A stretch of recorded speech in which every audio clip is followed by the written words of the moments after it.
Bismillahirrahmanirrahim. Alhamdulillahilladzi khalaqal khalqa wal akhlaqa wal arzaqa wal af'al wa lahu syukru ala isbagi ni'amihi adh-dhahirati wal batinati bil ifdal. Wassalatu wassalamu ala nabiyhi wa rasulihi al-mukhtasi bi husni syama'ili wa ala alihi wa ashabihi al-mawsufin bil fawadili wal fadail wa ala atba'ihi al-ulama'il 'amilin bima thabata anhu bid dalail. Amma ba'du. Sahabat bimbingan Islam yang semoga selalu dalam lindungan Allah Subhanahu wa taala. Pada pertemuan ketujuh ini kita akan membaca hadis ketujuh yang dibawakan oleh Imam At-Tirmidzi rahimahullah dalam kitab Asy-Syama'il yang menyebutkan tentang sifat dan ciri-ciri beliau sallallahu alaihi wasallam. Beliau berkata, "Haddatsana Ahmad bin Abdah Ad-Dabbi Al-Basri wa Ali bin Hujr wa Abu Ja'far Muhammad bin Husaini wa huwa bin Abi Halimah wal ma'na wahid." Qalu, "Haddatsana Isa bin Yunus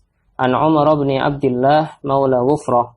Qala haddatsani Ibrahim bin Muhammadin min waladi Ali bin Abi Thalib qala kana Aliyun radhiyallahu anhu idza wasafa Rasulullah sallallahu alaihi wasallam qala lam yakun Rasulullah sallallahu alaihi wasallam bit-tawilil mumaghad atau bit-tawilil mumaghid. Lam yakun Rasulullah sallallahu alaihi wasallam bit-tawilil mumaghid wala bil qasiril mutaraddid wa kana rab'atan minal qaumi. Lam yakun bil ja'dil qatat wala bis sabti. Kana ja'dan rajulan wa lam yakun bil mutahhami wala bil mukalthami. Wa kana fi wajhihi tadwirun abyadu mushrabun ad'ajul aynaini ahdabul ashfari jalilul mushasi wal katadi ajradu dhu masrubatin shathnul kaffaini wal qadamaini idza masha taqalla'a ka'annama yanhattu fi sababin wa idza iltafata ma'an baina katifaihi khatamun nubuwah wa huwa khatamun nabiyyin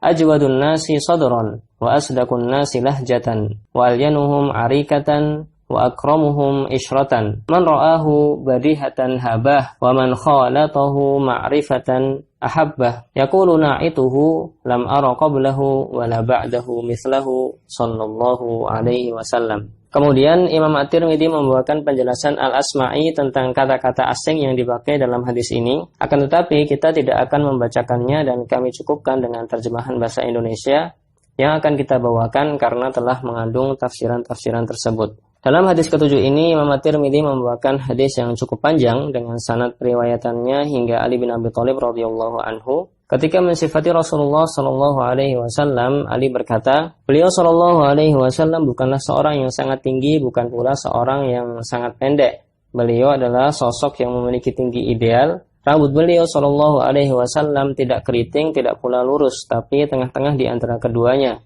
Dengan kata lain, rambut beliau sedikit bergelombang. Beliau sallallahu alaihi wasallam tidak gemuk. Wajah beliau yang mulia tidak bundar secara total, namun juga tidak lancip, tengah-tengah di antara keduanya. Walaupun begitu, wajah beliau lebih dekat dengan bundar, dengan warna putih kemerahan. Biji mata beliau hitam pekat dengan bulu mata yang cukup panjang. Persendian beliau pun besar, dada bidang, badan beliau tidak ada bulunya, kecuali yang ada di antara dada dan pusar. Kulit telapak tangan dan telapak kaki beliau sallallahu alaihi wasallam tebal.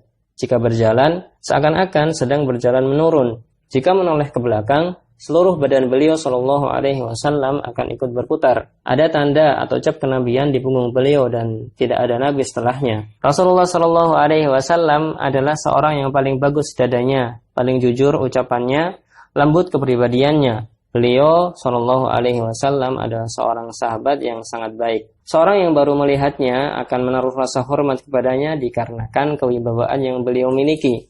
Dan seorang yang telah bergaul lama dengan beliau pasti akan mencintainya. Jika ada orang yang mensifati beliau sallallahu alaihi wasallam, pasti ia akan berkata, "Aku belum pernah melihat seorang seperti beliau sebelum dan sesudahnya." Hadis ini diperbincangkan oleh para ulama.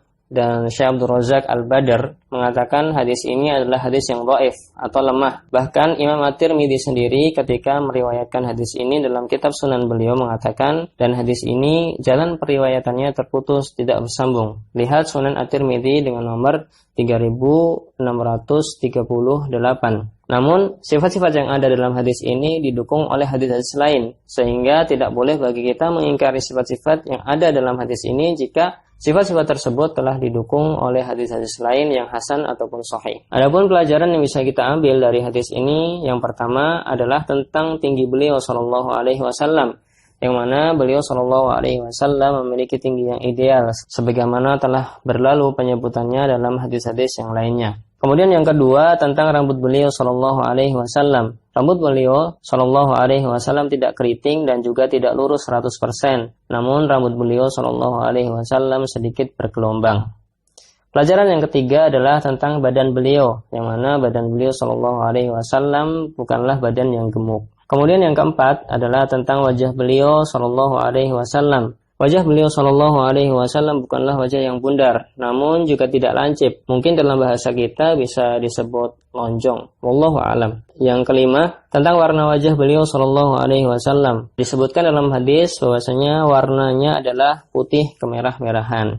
Pelajaran yang keenam adalah tentang mata beliau sallallahu alaihi wasallam. Bahwa mata beliau sallallahu alaihi wasallam berwarna hitam pekat dan bulu mata yang cukup panjang.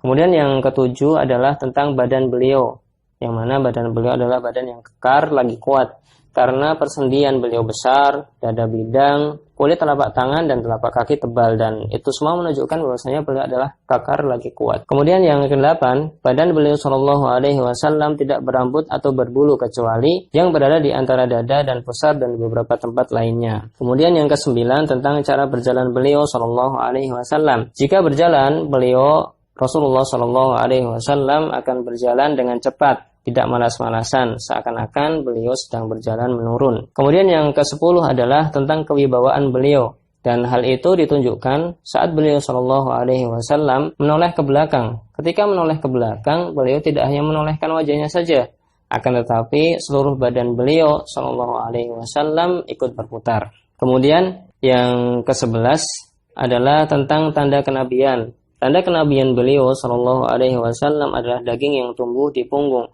dan itulah tanda kenabian yang dulu pernah dicari oleh Salman Al-Farisi radhiyallahu anhu saat hendak masuk Islam. Kemudian pelajaran yang ke-12 adalah tentang dada beliau, yang mana dada beliau sallallahu alaihi wasallam sebagaimana kata Ali radhiyallahu anhu adalah dada yang sangat bagus dan mungkin disebabkan karena dada beliau adalah dada yang bidang. Kemudian yang ke-13 adalah tentang ucapan beliau sallallahu alaihi wasallam. Beliau sallallahu alaihi wasallam adalah seorang yang jujur ucapannya. Bahkan beliau adalah orang yang paling jujur.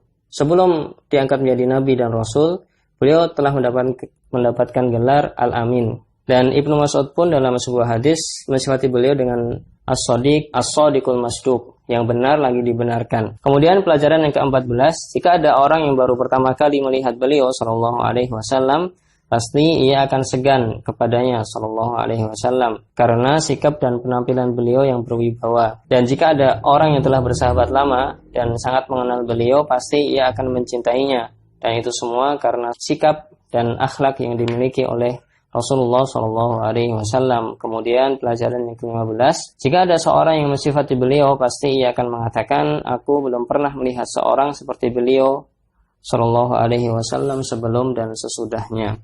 Semoga salawat dan salam selalu tercurahkan kepada beliau dan para sahabatnya serta keluarganya. Semoga bermanfaat. Al-Faqir ilallah, Ratno di Kantor Bimbingan Islam